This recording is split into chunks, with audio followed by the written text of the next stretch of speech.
Yine bir ben verecek tezekkür Müslüman doğullar teveccüh etme zadımız ve qada rabbuka alla ta'budu illa iyyahu ve bil valideyni ihsana. Allah tebarek ve teala hükmetti diye bizge qada etti, hükmetti, bizim eyyamız bize hükmetti. Alla ta'budu illa iyyah. Avvalin hakika Allah'ın canibine bir de bendek müteveccih veli Allah'a bendegi etmeli. İbadet etmeli. Allah'tan gayrı ibadet etme. Şu farz değildi, vacip değil, sünnet değil, sokak değil, yanda bir Allah. Kalp bir Allah'a müteveccih. Bir Allah'a yıkıl. Bir Allah'dan isle. Bir Allah senin eyan olsun. Bendegin bir Allah'a et. İbadet değil yanda değil. Allah'tan gayrı sarf etme. İkinci hak ve bil valideyni ihsana. Bu da bizim camiamız için müteessifana kemrenkrek bolup var ya. Hürmet çekeni edilip var ya. İndiki nesil, önkü neslin hukuklarını yahuttan çıkarıp var ya Müslüman doğalları.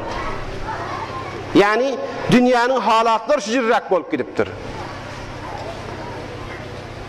Ve bil valideyni ihsana ve de evvelin hak aytti ve de bir de namazın Allah'ın hakkını aytti. Allah'tan gayrı ibadet etmeydi. Ama ve bil valideyni ihsana eceta ihsan et dedi.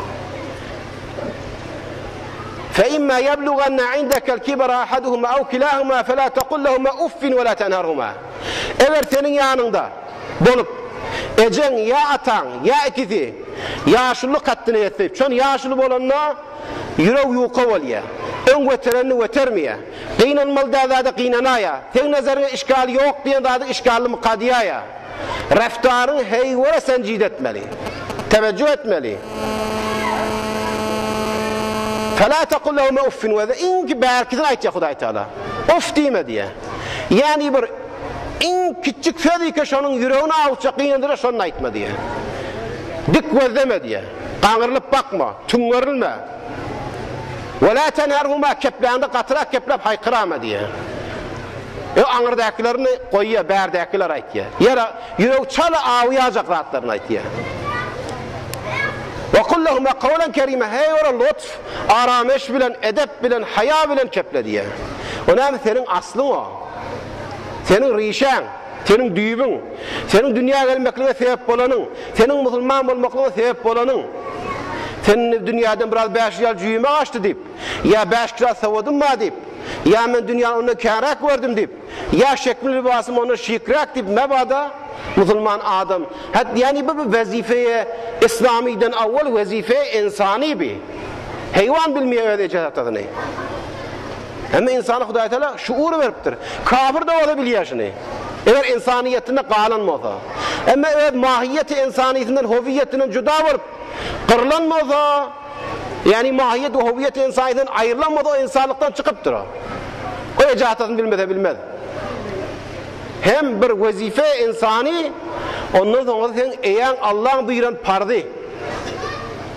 Allah'ın buyuran pardı. Hem işe takdir ecahatada da olsa yine oğluyla takdir. Ve in cahadaka ala en la tüşrike bi şey'en fe la tuti'huma. Eğer sana müşrik bol, kafir bol diye diyanet etme deyiptir. Müşrik oldu, kafir oldu, atanızın amalı mı? Ve sahibuma fid dünya ma'rufa diyor da. Kafir ama da dünyada ma'ruf ile musabet etti. Şimdi başkan kutar amal da. Kafir edeceksin atan, seni kafir edecek bol sa'yet ya. Ve in cahadaka. Zahmet çek ya, kuşa edecek, senin üstünde seni kafir edecek bol ya. Şuna kafir bol diye diyen etme. Ama şu ecatan siyah hurmatını saklayıp diye. Müslüman da ol. Peygamber sallallahu aleyhi ve sellem bir mübarek hadisinde ait ya, Allah için haktır diye.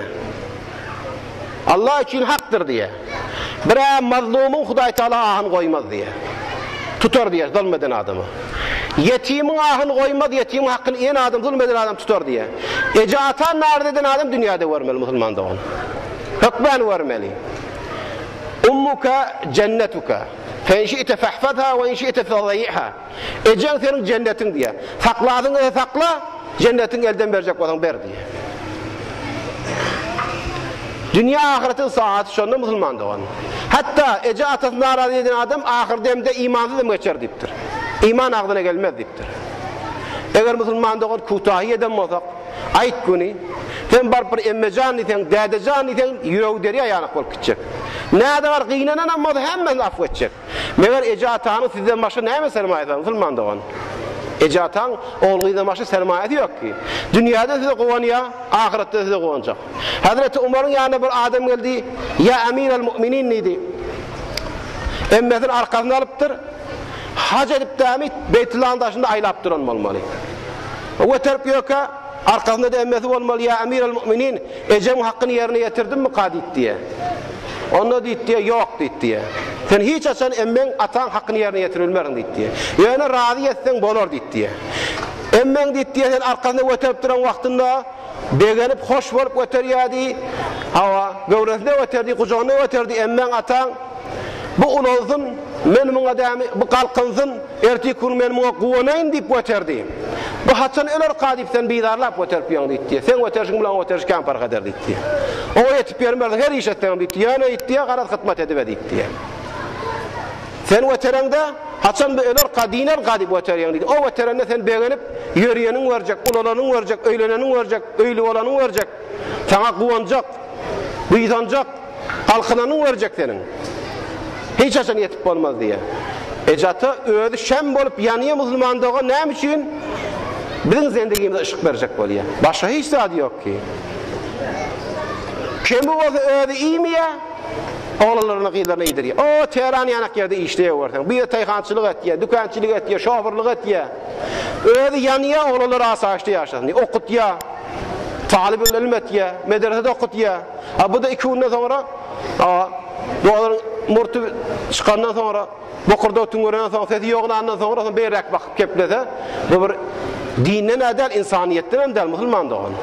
Atan bir tawat mı? Ayıbı yok atan senin. Şuna hurmat koymasan özüne koymadığın hurmat. Okan namadyň biderek. Pes bu zatlara musulman doğar her nadar aýtsak da kän aýtdyk walideyn hukukundan.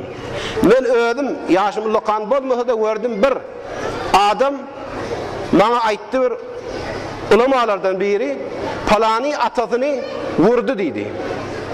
Şonu diýdi. Aňatda var, şoň ogly şonu vurar diýdi. Şu aýdan kefinden 2 gün geçmedi, hemmesi dünýäden ötdi. Maň aýdan adam dünýäden ötdi, Allah rahmet etsin. Takwa adamdy. Şu adam maňa şu köp diýenden sonra 2 gün geçdi. Şu vurdu diýen adamyň ogly gelip şonu vurdy. 2 gün geçenden sonra. Vurdu. Şu vuran adam da 2 gün geçmedi, tesadüf etti, sonra da ısvadyň üstüne zordan gırdalap etini aldılar şonu. Men şonu 4-5 gün için tecrübe edip öğrendim gördüm şonu musulmanda. Hiç açan ejanki, atanki, hayır duasını atanadam dünyada göretsin, ahirette, bet duasını atanam dünyada ahirette görmeli. Bu da teveccüh. Allah'ın hakkını eda adınız namazda beter gaim olun musulman doğallar, şer'i işlere beter gaim olun, öyle işinizde gelin halal kesminizde. Gav iyin, gav geyin, gav minin, arasında gelin, gav yoldaş tapın, gav yoldaş bilen bolun, tapmadan adam, öyünüzden, çağa çoluktan, zenadan gav yoldaş yok. Ata, mehterin yoldaş. Sevse de, kayinse de, seni yaman olup sevyenler kaynine gav ol deyip etkenler. Bir vat atan yanlışsa, düşündürürsen düşündür, düşündürmesen kıynanma. Hiç at değil mi? Hazreti İbrahim'in atası kafirdi. Atasını doğruya hidayet edecek boldu. Atası vuruştu. Hiç sattığımda ey ata dedi, sana istiğfar eder neydi? Allah'ın selamı olsun sana dedi. Hiç sattığım bir ihtirami etmedi. Diledi sonraya. Hazreti Nuh'un oğlu kafir olup dünyadan eşti. 40 bolansan yine de Allah'tan diledi. Ahir Allah kainini, Allah'ın düşmanı o hayır dua etmeni dedi. Hatta kafir oğlu yedi atan rahmi şefakati var. O da yaptı musulman doğullar. Vaktinizden kain almayın. Karar gayrat edeyli. Öz zendegimiz, boluşumuz hemme de adı dini etcek bolaydı. Yani bizim kaygıyımızı özümüzden başa etcek bolmaz musulman doğan. Öz maslahatımızı özümüzü özlemeldir. Devlet desen maslahatın özlerini bilen, devlet harcat ya. Devlet eğer şu adamdan hemmesini doğru olacak bolsa, şu adamdan öz saniyanı kaptanını gehvan koymalı başar mı yakiyor? Bir de mazak diyecek. Bir de muraqibdir, Allah muraqib. Eğer Allah'ın hadır nadır görüp eşitip dururlarını ihsas etsek, derk etsek, hem işe yanımızda rakip bağdığını bilsek öyle ıslah olur. Hanım adamın ıslah olur. Bizim üşümeyimiz için ıslah olur. toýumyz islah bolar, zendegimiz islah bolar. Yani zendegik bir mana geler, bir insan bolup ýaşap biler, bir musulman bolup ýaşap biler.